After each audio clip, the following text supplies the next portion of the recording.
You guys might not have heard about it. Oh, yeah, I'm sure you did. But Elon Musk was in a major interview, a significant interview the other day. And I'm guessing you still haven't watched it. Maybe some of you have. And of course, we've covered it a couple of different ways. But Phil Besiel has got a completely different way of seeing the world because he is an engineer. And I do like engineers. My dad was an engineer, Phil. So, I like engineers. Anyway, so Phil is going Yeah. to help us dissect that. And then to start with, it turns out Phil has had another like from you know who, from Yeah, yeah. yeah, another one. Yeah, I so mean, let's it's getting to be like you guys are just you're like bros now or we're something. having a bromance, right? Yeah, yeah. Yeah, let me share that. We'll start with this slide Okay, all right, okay. because it's kind of fun. Now we're only telling secrets here Yeah, because yeah, yeah, yeah. um there's a rule.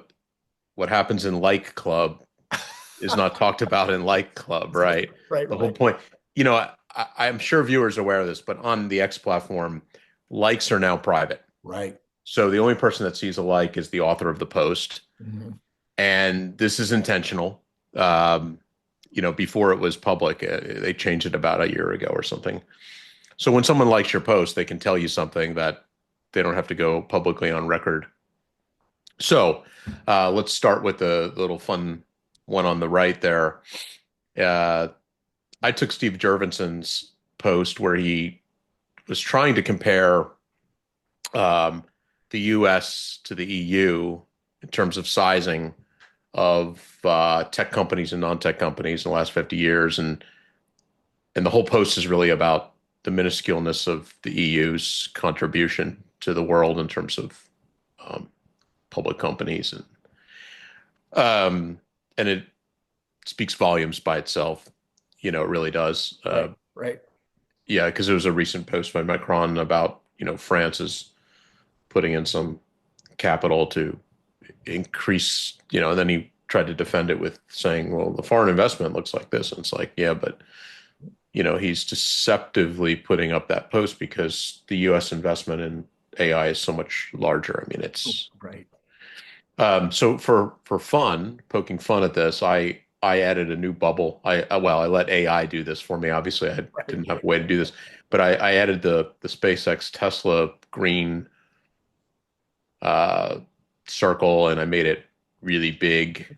right. And and then right before our right before we got online here, Elon liked it. And I don't know what he's saying. Maybe he's saying No, yes. Maybe no. maybe he is saying what I think he's saying, which is Yeah, yeah. that after pulling together XAI and SpaceX, I'm going to pull Tesla in too. I mean, we've talked about this. Everybody's talked about this. It's the topic of the ages right now of like, Right. what's he going to do with Tesla? Is Tesla remain a separate company? And oh my God, there are so many pros and cons and arguments, and it's quite complex actually. Sure. Um, and I had said that I feel like, as difficult as it may be, I do think SpaceX will go public first, and then Right. they'll consider a merger of the two at some future point. I agree. Mhm. Yeah, it seems. I mean, all of these things are hard. Yeah. That I don't know if that's the hardest, but it's logical because I think what will happen there is that SpaceX will attract the cheapest capital, and I think part of what's going on here in this race about AI is it's speed and money. It's a speed and money game Yeah. because it's like we're hitting these funny scaling laws that um, only speed and money can address in a way, and then some other elements which we're going to get into in the rest of this conversation Yeah. about space. Yeah. But that's by the way what my left hand post is, which is the one that a bit more serious, is that I'm saying that Bloomberg put together a very silly, typical Bloomberg, negative Nancy kind of article on Elon only combined these companies to absorb Yeah. the debt of yeah. And I mean, and by the way, it's not a completely out ridiculous Idea. Yeah. idea, but I think it really it misses the big picture. dramatically. It's almost like you're reporting on nothing at that point. In fact, I even wrote, I said, and frankly, it's shit reporting. It misses the real story, because I mean, the point here is that I believe that Elon did this to basically figure out how to have the proper counterpunch against Google. Hmm. Uh, and that's his prime competitor, and he sees it, and he knows. I don't think he's too worried about OpenAI. Um, I think Google is the behemoth that's executing very well at this moment, Yes. and he's got to play against those guys. And Elon has a lot on his side, and I mean, Elon can win for sure, um, but he's got to pull out all the stops, and he's very good at racing to the finish line faster than most. Hmm. Hmm. He's good at getting large physical infrastructure. I would point out that one of the great advantages of the entire Muskonomy complex in general is that he creates the physical, whereas a lot of these other companies live within the virtual space continuously. They always sit within that bubble Hmm. um, of they're creating digital assets, and Elon's saying, or Elon's beneficial reality here is I can create physical product that manifests these types of like Optimus, um, like Starship, the things that actually um, move AI and create AI in the physical space. So yeah, I think that's what he's doing here. I mean, I think and better than anyone, he understands the scale problems. I mean, this Sure. is the guy who understands the scale problems better. It's not only does he understand them intellectually, but he's gone right through the door with XAI and the whole Memphis build out, and it proved that he knows exactly. I mean, when we'll get into the elements in that podcast, which I thought was quite brilliant, but it's super clear that um, you know he is saying he's not only knows the limiting factors to things, but he's able to work through them uh, like few other people on this earth. Right. It's actually extraordinary. Yeah. Um, So I have one more argument to throw out there today with regard to why he needs to put the companies together and probably will. It wasn't exactly posed as an argument, but rather as a little bit of what the push and pull might be going on right now. mhm. And that is now that the two companies are kind of equal in total value, they're competing for Elon's time. And there could be literally, even though they're friendly companies and everything's all good, you got one board on one and you got a different board on the other. You got different CEO or president, whatever Right. the different titles are going to be after it all works out. And there could be a little bit of, trying to convince Elon to spend more time over at SpaceX or to spend more time over at Tesla. And even if it didn't happen that way, I think there could be a perception that it's happening that way. Yeah, I agree. Yeah, for sure. I mean, it makes a lot of sense. I mean, it's not resources are limited, right? Yeah. Oops, I think I did something terrible to the screen, didn't I? I'm, I don't know what. Hang on, I'm, let me. I'm sure you can recover. Yeah, sorry about that. Jesus. I knew something like this was going to be my day. Let me try this one more time. Sure. Now, you see it? Yep. Do you see my But it's not in slideshow format. It's still got yeah, the thing on but there. why what is it about this thing that can't where's the control that I'm missing that doesn't allow me to put it in slideshow right now? Oh, I don't know. So you're seeing it, but you see the rest of my screen as well, right? All I can see really is the bar across the top. Yeah. Okay, well, oh, here we go. See, that's what it was. There There we you go. go. All right. Now it's in slideshow mode. Now we're good. Sorry Okay. about that. That's all right. Yeah, so I mean, obviously, thank you for watching this particular show with Randy and I, but this cheeky pint with Elon was quite extraordinary and worth everyone's time. Uh, we're going to try to summarize it and hit the highlights from my point of view. But wow, it was packed full of information. I mean, one of the best interviews of Elon I've seen in a long time. Oh yeah. Oh yeah. Um, Absolutely. I mean, it was done well. I always have these little critical comments about it, but I think looking at this one, I'm like, well, it's just long, but maybe it's nice to spend the time with him, and nice to see him drinking a couple nice Guinness too there. I think they counted. He went through three, and Ah, I yeah. don't know who the blonde guy is. I forgot, but he went through three, and then the other guy I think only went through one. Yeah, so if you didn't see it, you should watch that too, I think, everyone. Absolutely. Absolutely. It's absolutely worth everyone's time, and really, it's extraordinary because it's starting to weave in all these different things we've been talking about, and he literally starts off making jokes about the whole convergence of things, Yeah. and so I really appreciate that. So I wanted to talk about a few topics here and kind of group some of the stuff together. And slides are kind of bad, but you know, get the point across. Um, okay, so one of the main topics that was covered was this whole idea of uh, terrestrial data center limits. You Right. know, and one of the things that, by the way, one of the things that I highlighted in the second sentence here, the word limiting factor, because Elon used that term a few times about how he uses his own personal time. Like he talks about, like, I walk into, I put the focus where I see the limiting factor, Hmm. and that's different than saying I put the focus on the failing team, or I put the focus on the, he's basically saying I'm going to try to, I'll give attention to the teams where we've come up against some limiting factor and we need to break through that. Right. And that was probably a good reason why he spent so much time on AI 5, really kind of, clearing the decks and trying to make that for the chip program. Because he realized, straight up that everything, his entire Muskonomy, everything goes through these chips. FSD, autonomy, Optimus, autonomy, and SpaceX data centers go through these chips, right? Right.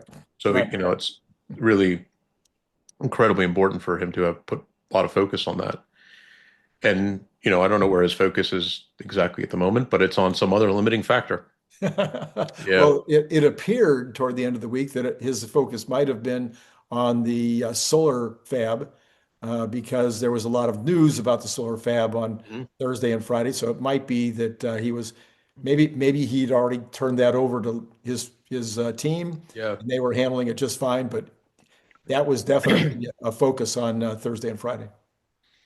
Well, it's an interesting kind of I don't know. It's super interesting how these things all of a sudden become so topical and Right. present in our minds. I mean, Yes. Yes. that's different than saying where Elon's mind was 6 months ago on the topic. I think I think you can take most of what he's publicly talking about here and yard it back 6 months, and that's probably where he started in his brain some of the thoughts about what we see it.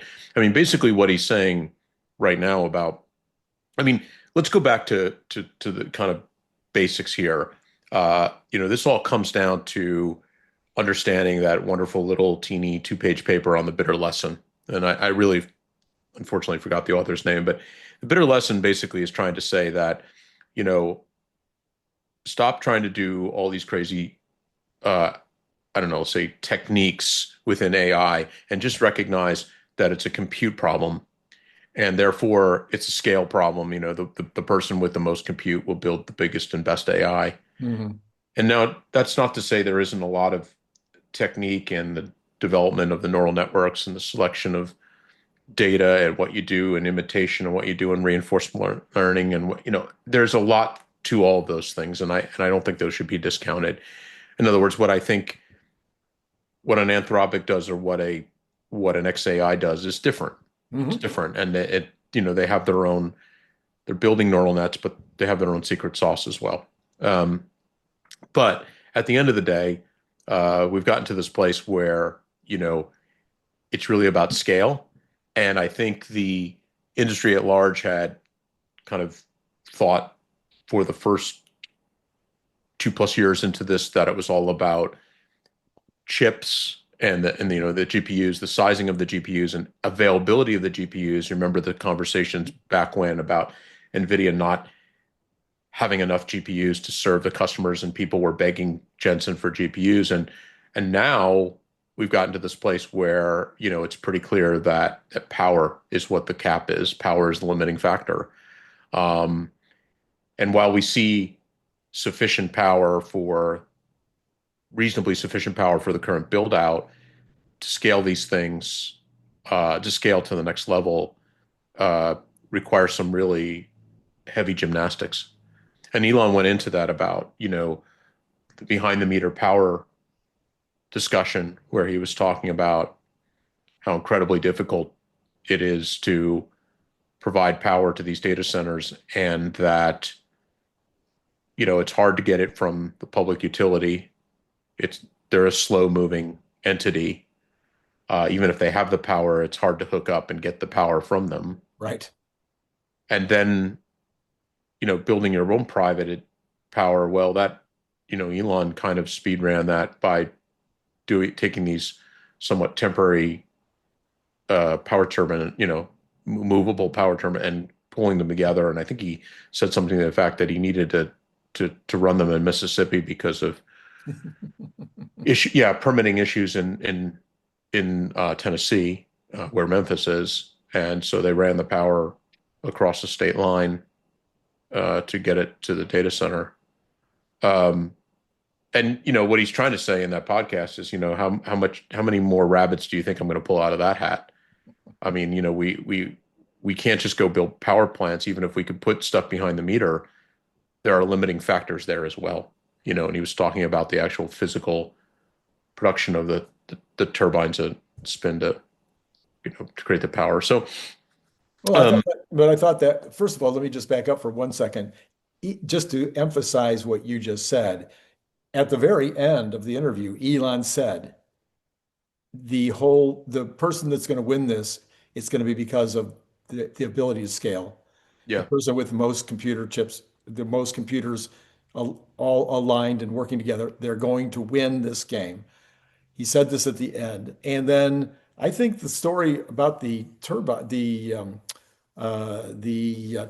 was worth telling, because it's like Elon is finding ways to do stuff that the other companies just, I don't know why they're so concentrated on the software and buying the chips and doing all the normal stuff. But Elon, it's either him or it's his teams, or I'm well, not, you know, yeah. they got this turbine problem now, where it's not because they can't make enough turbines, it's because they can't get the blades. And so Elon says, well, we're going to have to make the blades. I think what,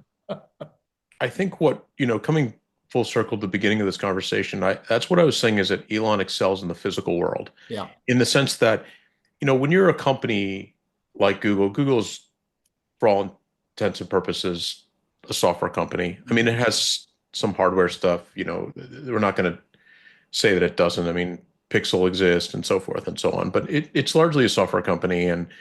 And just like Apple, by the way. I mean, well, Apple, of course, being hardware too. But what I'm saying is these companies have gone off and built some data centers, but neither Google or Apple have really focused on the deep vertically integrated manufacturing element that, Right. Right. I mean, Apple obviously has its products built in China, but it's sort of outsourced. And Yeah, it's I outsourced, mean, 100%. Yeah. there's a lot of engineers there, but they're not actually building those factories themselves. And here Elon is, going from lithium to battery, lithium refining to battery. He's building these cars, and that experience, having, personally been at Rivian and watched the manufacturing ramp problem front and center, Hmm. to go through that door is worth a lifetime of words. You can't, you have to go through those doors. You have to feel that pain. And so then Elon has built an incredible ability to understand what can get done, how to identify the limiting factors in these builds. And because he's done this in this physical world, you know, I think it gives him great advantage because here, I mean, he must be clearly the envy of the Google data center people and the Meta data center people and the Apple data center people and the everybody data center people when they look at what he did in Memphis. Yeah. And he basically moved faster and at a greater scale than anyone has ever seen for a build out of a data center of that scale. Mm-hmm. And he needs to keep going, and then we've gotten to the place where he is now expressing out loud that power is the limiting factor, and that there are no, we've hit a wall in a sense, and there'll be more dark GPUs produced. I mean, GPUs that can't be turned on Mm-hmm. in the coming years because we can't run power to them, and that of all the other types of power you can build, it's hard to build power plants overnight, and solar is really the proper terrestrial and space-based solution to the problem, and that especially if you consider the time equation here, you could make an argument about nuclear, but if you look at the build out of that, the times required. So solar is also not easy in many ways, but it is a way. Having a panel in hand, you're able to put that up on a piece of land and feed a battery, and it's understood how you do it. Now, unfortunately, in this country, it's really hard to do it because we can't get these panels from China, where we could get. I mean, even if we wanted, the tariffing Right. currently, so this is why Elon has said that Tesla and SpaceX will push towards 100 gigawatts a year in solar panel production from raw material, Mm-hmm. Mm-hmm. right? And From the sand. from the sand to the actual panel itself, and the plant in Buffalo, New York today produces 240 watt kind of panels that are pretty stellar, and I think he's trying to figure out how to scale that initiative because I believe it produces like 0.3 gigawatts of panel production per year. So he's got to increase that by 300x Mm-hmm. to reach his 100 gigawatt Mm-hmm. number. Oh Lord. It just sounds normal. Now it's Yeah. starting to be normal. Oh, Elon says he needs 300 times. Well, okay. Will it be 2 years or will it be 90 days? I mean, I don't Yeah, know. it's two orders of magnitude from where he is, and By the way, one of the things that you notice at Elon, if you watch enough podcasts with Elon, he always thinks about problems in orders of magnitude. Oh, yeah. And what I mean by that is that he sizes them that way. Yeah, yeah. He starts to think, well, where are we? Is the problem I'm facing a 1 order of magnitude, a 2 order of magnitude, a 3 order of magnitude? When I get FSD convergence, is that, in other words, when I get FSD's long tail chopped down, is that 3 orders of magnitude from where I am today? Question mark, question mark. And the same thing here. It's like he's looking at 100 gigawatts and saying, this is a 2 order of magnitude increase problem, Anyway, so that was a big theme, and then what that led into was the theme 2, which is orbital data centers, and I titled it the escape hatch because this is the place where he can go to create that next level of scale that he can't get done on terrestrial Earth, and therefore neither of his competitors, because everything goes through SpaceX to get to orbit. Right. So he was talking about I look at the last sentence here, timeline shock. He had mentioned 30 to 36 months to economic viability. In other words, kind of like your break even point to create, to put this data center in space. And then within 5 years, I think he used the word, it's not even close, Yeah. right? The Yeah. economics of it. And remember what's going on here is that what he's saying effectively is, um, I've got to get the limiting factor is Starship reusability. Right. It's it's not really production of the physical starships. He has to produce, 30 to 100 of those over um, coming years, and that's a big project. I always say it's always funny to talk about his stuff, like, and that's not the problem. Yeah. But the problem is, they haven't yet nailed reusability of Starship, Right. and until they nail that, he doesn't break the economics. Right. He doesn't really have that push past the viability. I mean, I'm sure he sees a path here, and they're working on a path here because that's what Starship's all about. But like with Falcon has reusability, but it doesn't have enough mass to orbit capability compared to Starship. And so, and remember what this is about. If folks aren't really aware, a data center in space is not a build out of a physical object that orbits Earth in some particular way. What it is it's a constellation of satellites. So today, SpaceX has approximately, give or take, 10,000 Starlink satellites. And I think about, give or take, 90% of all satellites in orbit.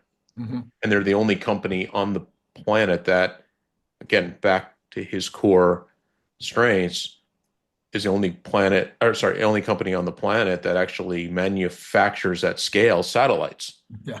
Yeah. right? I mean, everybody else is onesie, twosies, defense satellites, GPS satellites. I mean, there's only 40 GPS satellites, give or take. Um, but he's got 10,000 satellites of largely the same type. I mean, obviously V2, V3, Mm-hmm. V3 coming online, some version ones. I don't know the whole mix of them, but um, he is essentially manufacturing these at scale, and he has currently put together an application to, I think it's the FCC, to submit an application to launch 1 million satellites into orbit to create these data centers, or data center, or how you define it. And so what that looks like is a constellation of these satellites that are proximally close. And what I mean by that, I think Elon even said, space is so big that if you looked out the window of one of these satellites, assuming it had a window, you couldn't see another one, even if you call it a grid. Mm-hmm. So, they're miles apart or something. It doesn't matter, whatever. They're not like conjoined.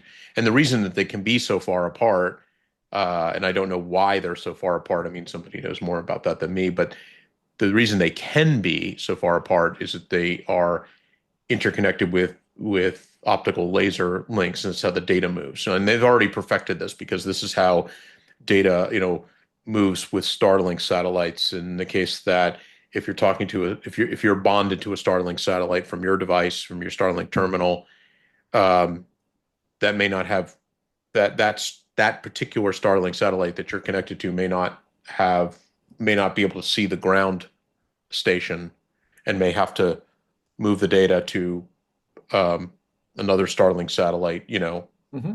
potentially hundreds of miles away to find ground, the cone that through that satellite that hits ground. So so they've perfected this optical interconnect model, and this is a very good way to build a data center in space. In fact, it's the exact same. There's a Google paper on this, and Google is basically saying the same thing, that they want to do it this way too. Their problem is, how do they get them there, and how do they build them? Musk's problem is different. He's just got to get reusability on Starship, and then the stuff then this can happen.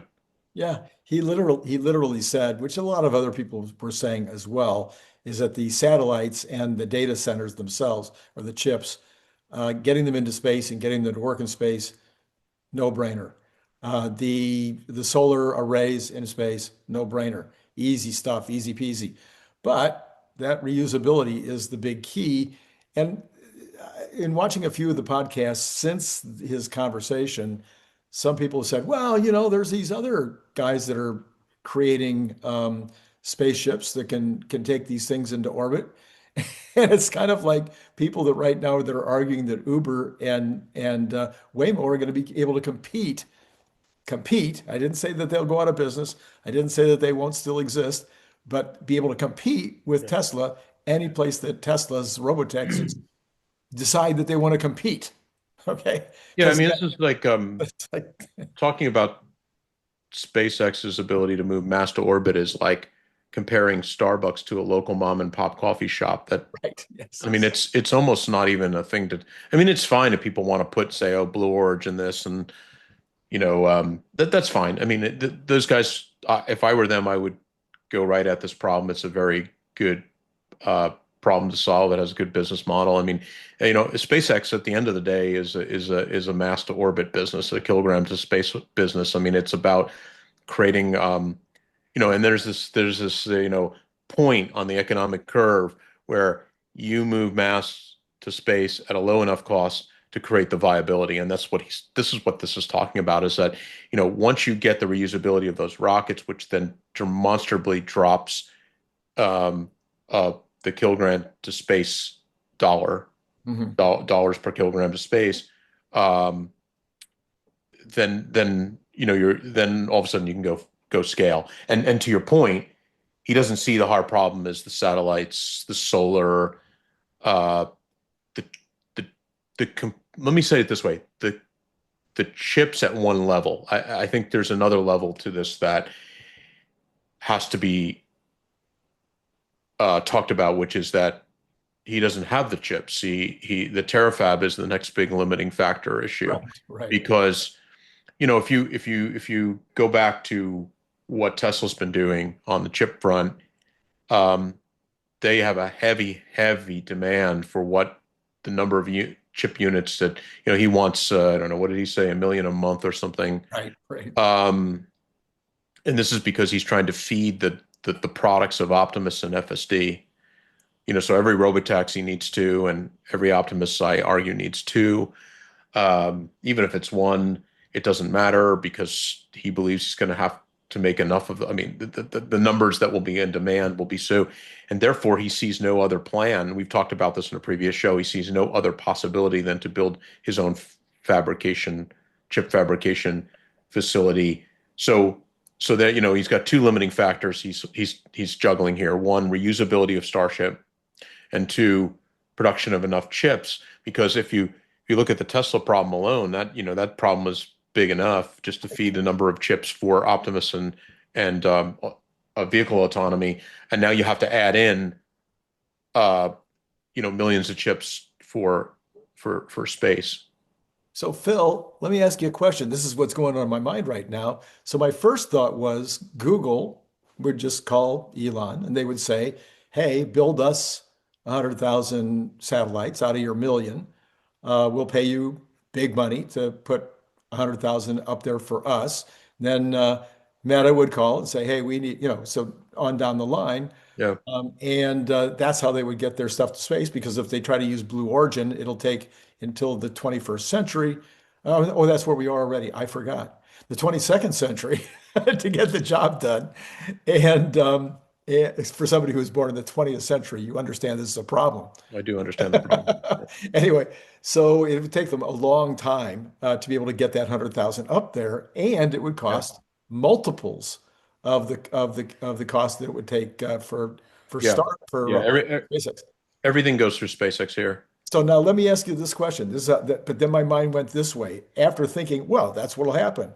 I thought, well, maybe Elon doesn't want them to have all those. Well, I mean, I know. I mean, this is where it'll get into this weird antitrust thing, because the success of SpaceX will start becoming a problem. Yeah. And as you know, SpaceX is a sort of an equal opportunity launcher today. Yes. It does business for NASA and other elements of the federal government, and I think he does foreign launches too. I don't remember, but European satellites and all this stuff. But obviously the the biggest demand on his own on launch services is moving Starlink Right. satellites themselves.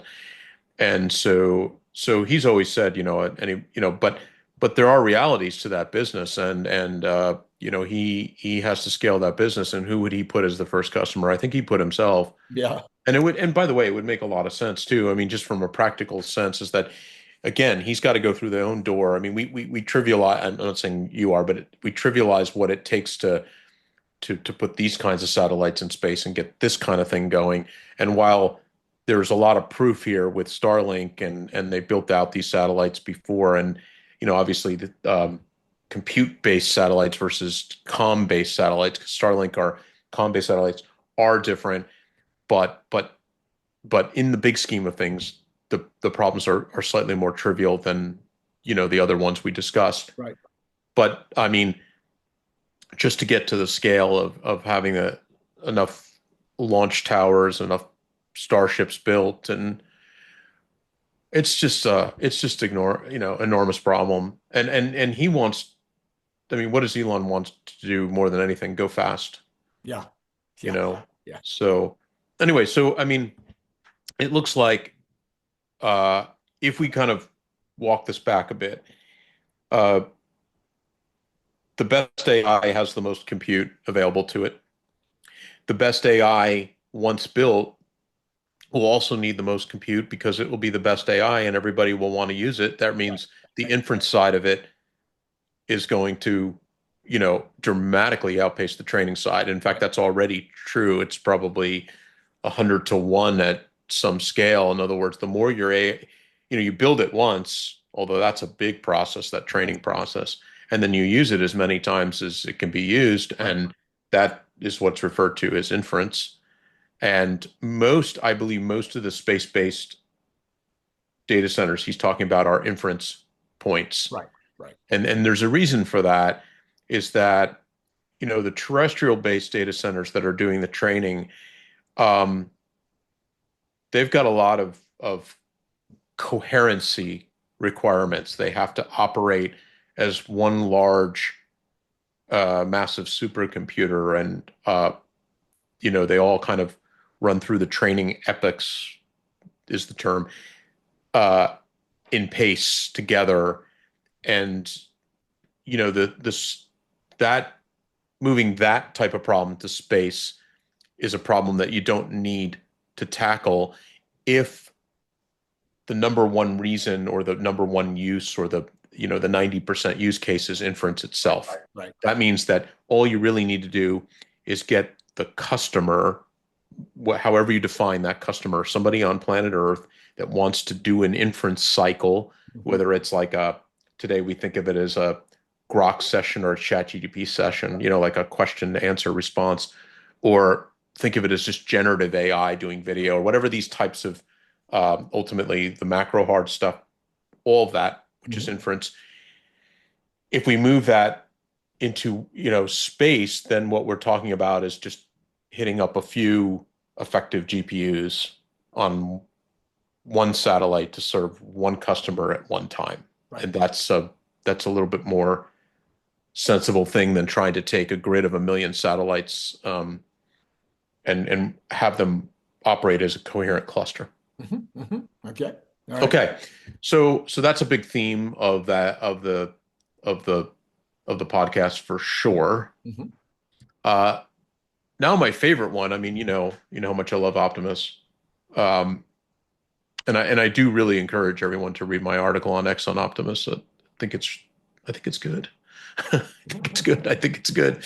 No, I really think it's good, because I really think it sets the stage on what this product is about, and what it entails, to get it right. And Elon spent a lot of time on various parts of Optimus, and here were the highlights for me, is that he's really talking about a product where they've done, I'll call it fully vertically integrated product. They've really designed all the actuators themselves, which means that, as Elon says, there's no parts catalog I can order a part from, and that we have to look at that at certain leveling. Obviously, at the lowest level, you can certainly order the parts because he's not making some of the raw elements, but to build the actuators, to build all the components. And what he's saying is, I'm about to build an incredibly high dexterity, a lot, he talked about the three multiplying effects, which is what my article literally covers.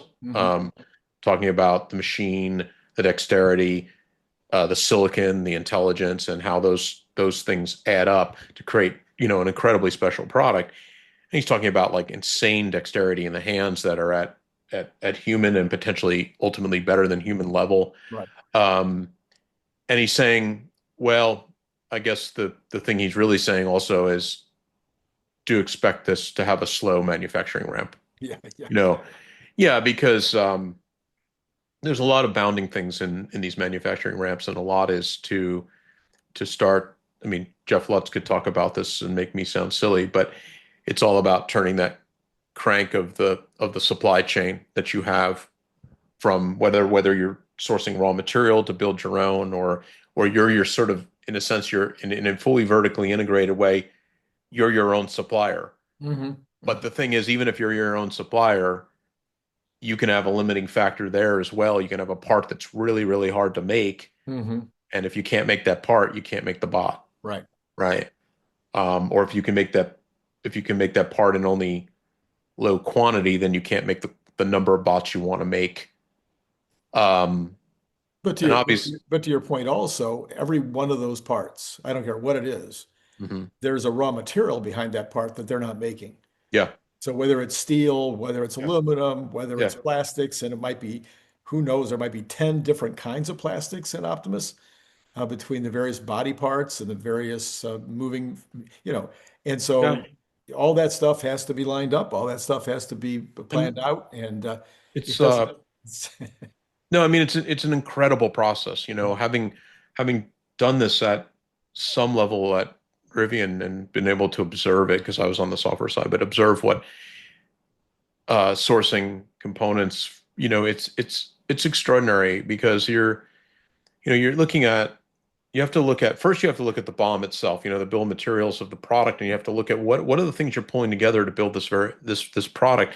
And you have to look at, there's a cost side, there's a manufacturability side, there's a durability side, there's a whole set of attributes that have to come together to be able to build the product at scale, have it last from durability, where there's a lot of parameters on that.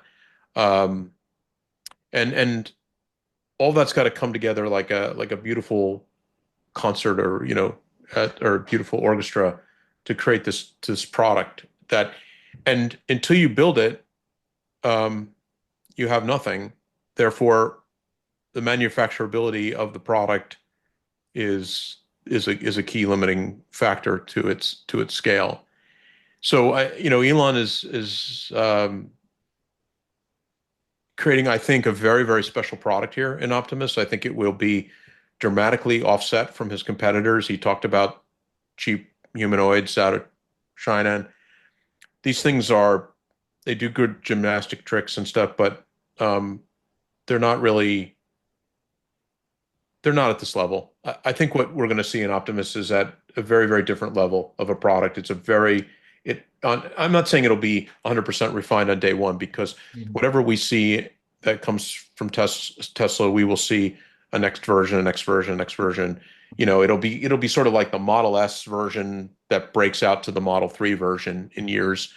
He'll be the initial product will be high cost because of mistakes and not understanding exactly how to get that manufacturability down, and selection and supply chain. And then that'll break open and scale. And then he talks about this recursive loop, where he talks about that eventually Optimus will build Optimus. I don't like to think of that as in the literal sense. I think that's fine in some more Philosophical.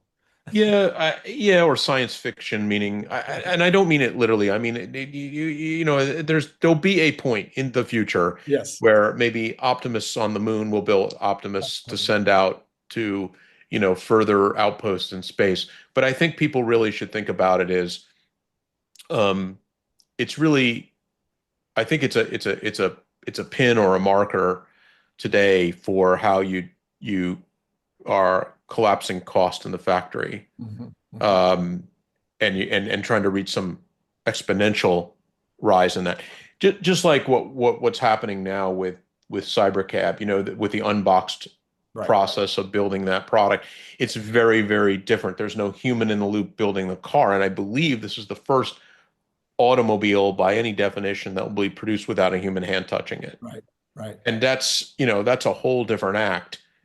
And the unbox process, is this observation Mhm. that the factory was too serialized and need to have much more parallel.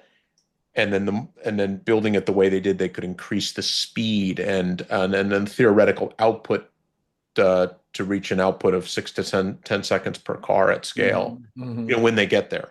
Right. Um, and so they've redesigned that manufacturing process, having gone through it, building the S and the X and the 3 and the Y. Um, The Cybertruck. Cybertruck 2, because Cybertruck has a lot of, New, its new stuff. underlying electrical architecture and drive-by-wire elements are at the heart of Cybercab. So, so anyway, this is, I think, he talked a lot about the physical side of Optimus, and then he talked a bit about the training side. The This is a problem of its own of, extraordinary sizing as well. We look at FSD today and we said, okay, um, Tesla is accumulating 500 years of data in a day from incredible tail scenarios out in the field of cars, uh, situationally encountering stuff that it has to train on. And I'm telling you, it's incredible. I mean, I've personally been in my car and recently on 14, I can't remember the number, 14.2 something to 14.224 or something. Um, and having it literally yesterday navigate through a very difficult construction zone. Mm. I mean, it's incredible. But that's another scale problem in a sense, and we've talked about that for the last year in many different episodes. But Optimus again is sort of like a plus one or two order of magnitude problem bigger Right. because Right. and if people want to, take something you know, to their own bar and talk about it with their friends, I mean, one way of thinking about Optimus's problem is it's general purpose bot. It has to understand the skills involved to train it. It has to understand how to do almost everything that we do as humans. And what is one of the things we do as humans? We drive our cars. Mhm. So, in a sense, you could say that if FSD is a problem this big, and FSD and Optimus eventually will have to drive a car or a tractor or a bus or something, that the Optimus problem is much, much bigger because, that's just a subset of the problem. He has to go, And he not only has to drive the school bus, he has to know how to go back and slap the kids around when they're out of control. Yeah. and repair it and you know do its oil changes and anyway, the point is that when he talked about the training side, he was talking about a training center Right. and having them come together kind of in a gymnasium, uh, for lack of a better word. And this is my paper talks a lot about the training of Optimus and what it will take. Uh, and I think not every skill composed, decomposed from greater skill set will be available on day one. I mean, clearly. And so Optimus will be limited in doing certain things. Like if it could do it physically, it may be limited from its ability to do it mentally. Let's think of it as the brain of Optimus would be limited. But the good news is Optimus, much like your car, will be over the air updated continuously, and skills it didn't have on Tuesday, it will have on Wednesday, which Yeah. is like, imagine buying, leasing an Optimus, putting it in your house and The first day it can't play the piano, but the next day it can. And Uh, and then and every one of them can. so that's a good example, though. So if you've ever watched, if you've ever learned how to play an instrument, in particular the piano, which is a very difficult instrument, you start out with one finger, pushing one finger, do, re, mi, and then somewhere along the line, the teacher says, okay, let's add the bass, let's add the left hand, and now you're playing two at a time. Hmm. So we're in the same game. As humans, we're doing exactly the same thing. Well, in the early days of this whole discussion around Optimus, when Scott was on my program like weekly, we talked about the Optimus will first learn like 90 basic things. It'll learn how Yeah.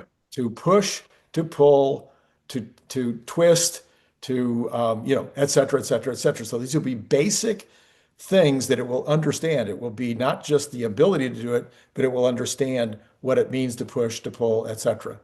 Then you layer on top of those these secondary kinds of activities, and this layering is brings you closer and closer to being multi-purpose.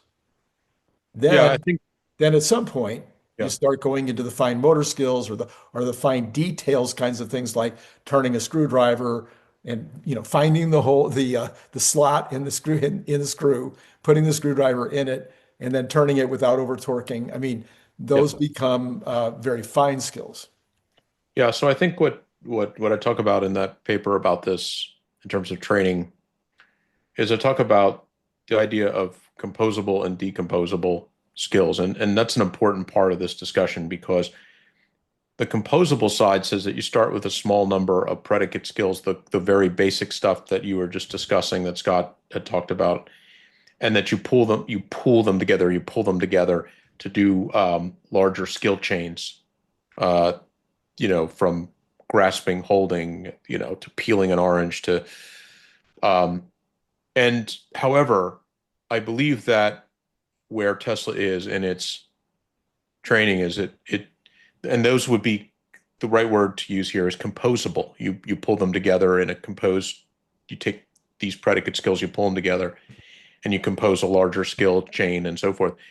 But I don't think that's the end of this. I think that they're also decomposable in Mhm. that what you can teach Optimus to do is to actually play the piano and having it learn to play the piano through potentially imitation learning that it can decompose that down to know how to just push one note, right? To go back to the basic skill or push the Mhm. pedal or um, and then therefore can use that skill in some other, Right. facet. And then the piano one's a the silly one to use in this regard, but I can't think of something offhand. But the decomposability too of these skills, like you start. What I'm saying is, Optimus will be able to be trained on an entire tasking of things, and then be able to mentally decompose those back to skills it can use in other tasking. Yeah. So your example of Yeah. the piano is very, very good. I learned how to do music on a piano, but I didn't continue on a piano because Hmm. I wasn't really good at this doing two things at once deal, what right Hmm. hand and left hand.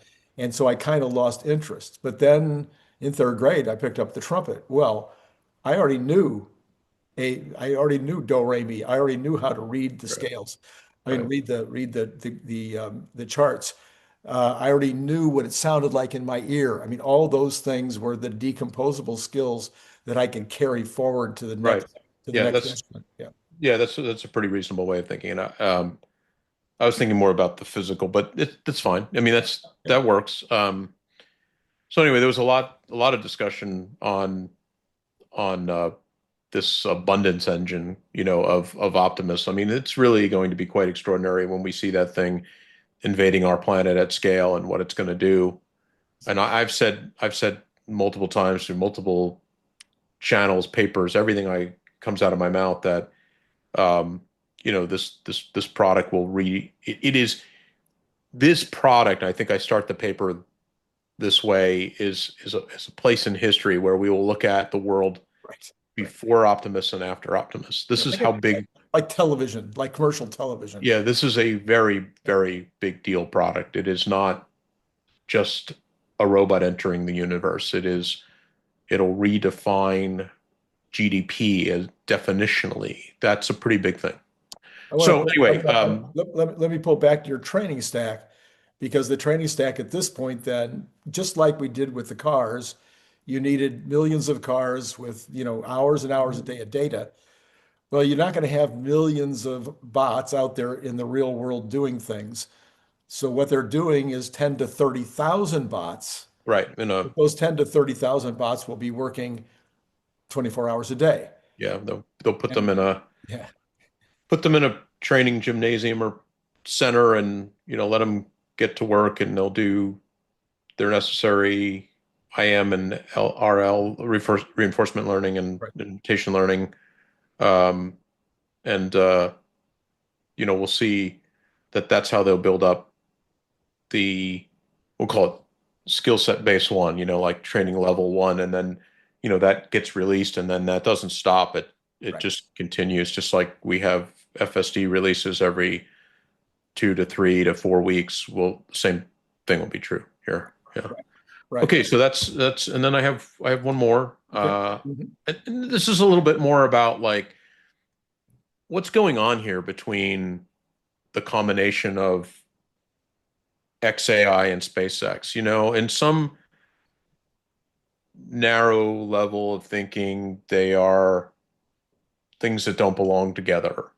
And I think Bloomberg was framing, the art where we started, Bloomberg was framing it as they only belong together as a means to solve a debt problem or something, and or pay off investors and increase valuation. And I'm like, that is extremely narrow thought. But what's important to understand is that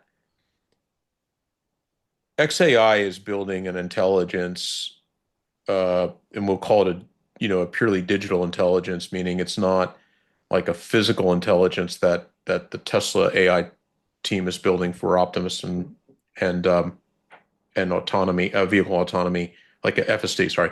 But it's building, it's building a digital intelligence, and that this intelligence literally will find itself in every aspect of every product.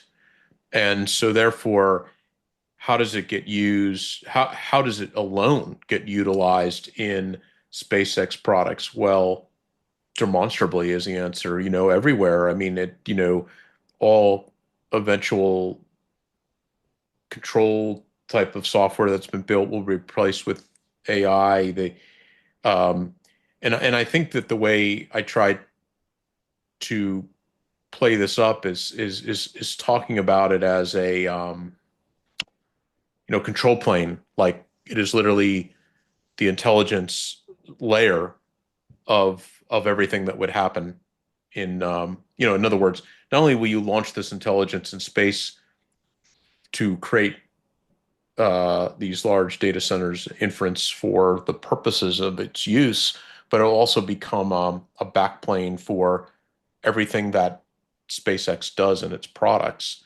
And we've seen Elon talk about a few major elements of it that there's truth alignment, which is an important facet that he thinks is important for the safety of the AI in terms of it being truth seeking. That's a whole other discussion, but he's also talking about it as an orchestration AI, right? An AI that in its very nature can orchestrate the fleet of, and you can say, when I say fleet of, you can put fleet of X, whatever that is. You can say Optimus, Starship, Starlink satellites.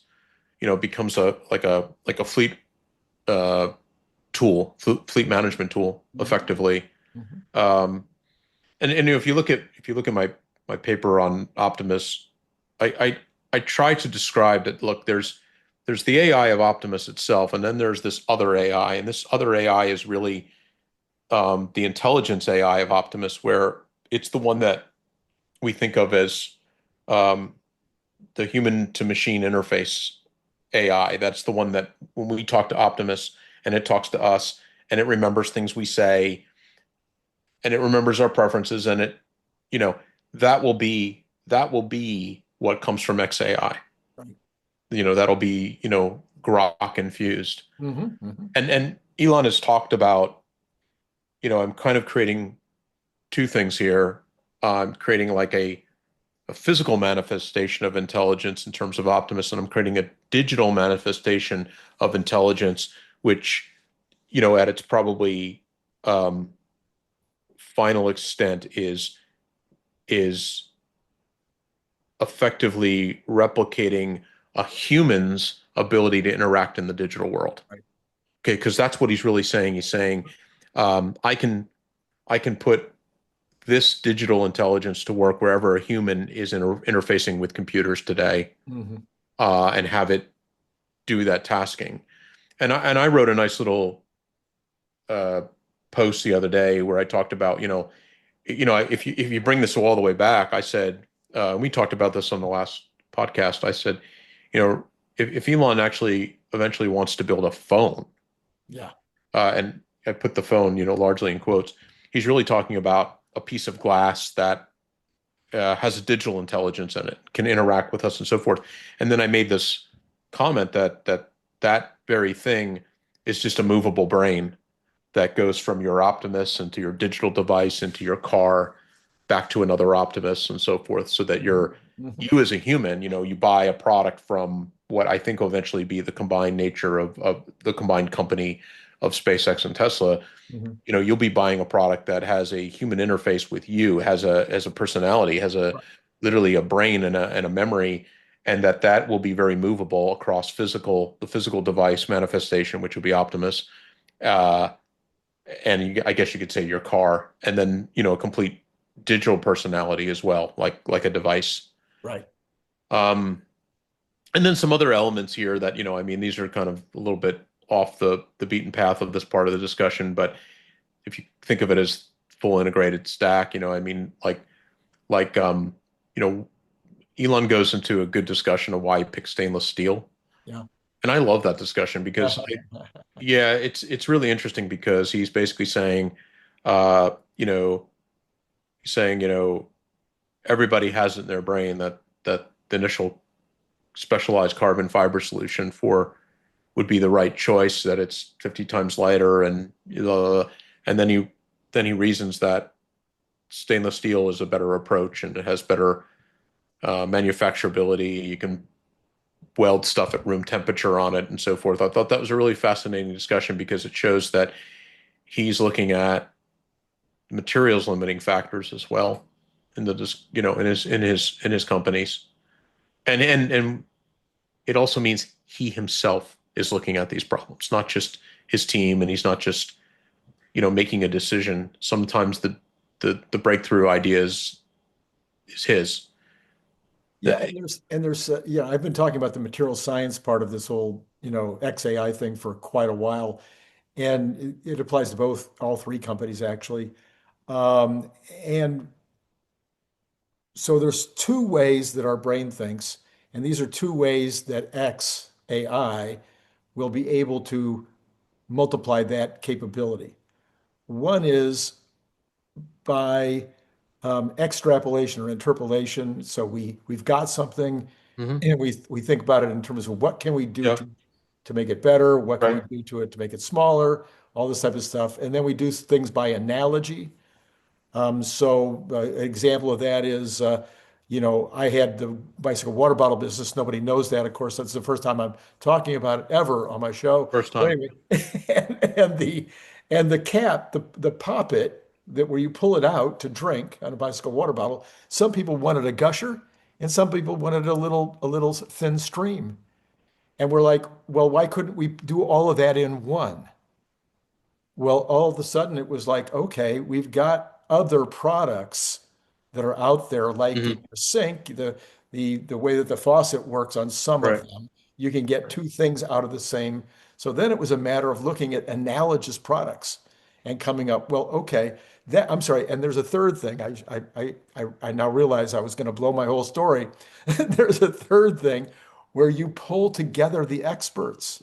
So somebody can be an expert in one area and they're not an expert at all in Right. another area. We were talking about music before. Maybe you're an outstanding musician and you don't know any, and you can play the violin all day long, but you don't know anything about physics. But there's a physics to the violin. And so if you get the two experts together, you might come out with a better string or a better Right. Right. Oh, sure. Sure. okay. So those Yeah. are kind of the three ways. All those three things get pushed through the AI at this, so fast that it makes your head spin. Right. And so the one of the million experts is helping you to understand the metallurgy that might be able to make this thing work better. Yeah. I mean, that's kind of what exactly that's what I was getting at is that not only is SpaceX benefiting by having XAI as, launching a product into space. Like in other words, Yes. Yes. I have this AI, I can now put this AI in space and all the use cases. There's a business model associated with the use of that AI, Mhm. but it also becomes, as I said, like a backplane or a engineering. It's an engineering interface to all of the multitude of problems within SpaceX, from materials to thrust to all the things that they have to do on a daily basis. Sure. It becomes one of it's sort of like taking your experts and combining them Yeah. along with a bunch of humans that may have perhaps better intuitive knowledge, like a Mhm. better Mhm. Mhm. intuition about how to try things, or and then pull it together with the experts to, like, because you could ask these questions like, um, for the violin, like, what if we could make a better string that's stronger? What does that mean, or how would we do it? And I don't know if that's a problem that matters, Oh, but it matters. You see people in the mm, orchestra whose strings actually break yeah, yeah, while they're, it's yeah. not good. But I'm sure what I'm saying is I'm sure there's these weird constraints, Yeah, yeah, yeah. that without even knowing anything about that, I'm sure there's these weird things like, yeah, but strings that break have these other qualities, and Right, exactly. how do we, Exactly. and I mean, this is the same thing about material design for Starship. They're trying to deal with these heat tiles that,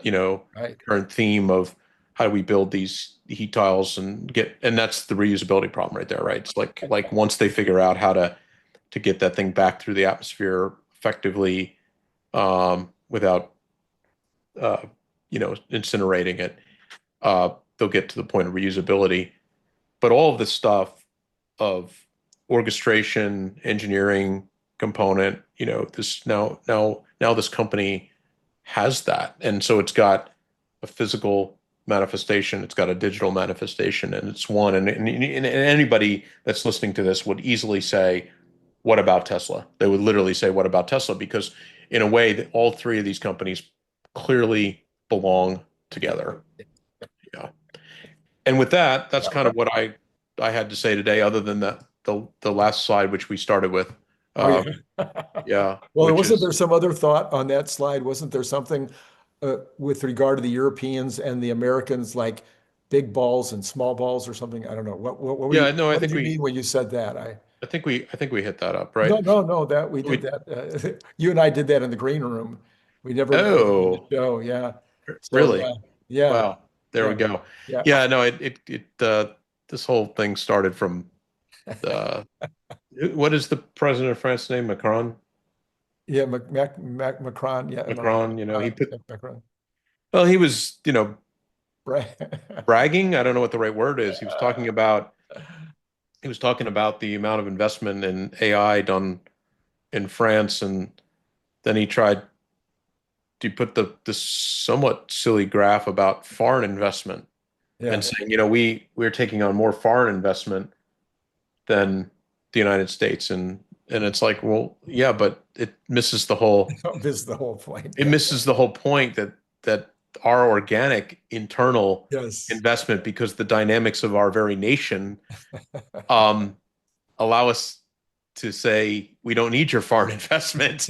Right. So it was I don't know if he thinks that way or he's trying to prove a point. Oh, But if he thinks that way, uh I would say it's sort of classic European thinking, not yeah, really, right. you know.